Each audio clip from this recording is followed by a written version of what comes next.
हे असं बांधून बसायला लागलं यार मला खूप वेळ. Good morning guys. तर आज मी मस्तपैकी खूप जास्त लेट उठले आणि पटपट गडबडीत मग फक्त उपीट बनवलंय आणि मग ऑफिसला निघाले.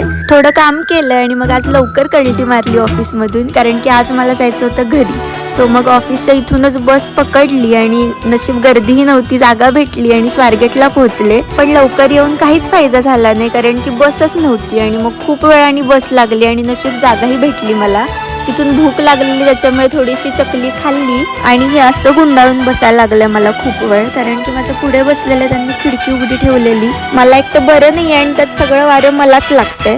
सो पुढे गेलो आणि एका ठिकाणी गाडी जेवायला थांबली, म्हणजे आणखीन उशिरात उशीर. सो तिथूनही निघालो आणि फायनली मी पोहोचले वाईला. खूप उशीर झाला होता मला पोहोचायला. तिथून घरी गेले आणि मस्तपैकी स्पेशल मिसळ होती माझ्यासाठी, सो त्याच्यावरती ताव मारला. आणि हो, तुम्ही लाईक आणि फॉलो केल्याशिवाय अजिबात जाऊ नका.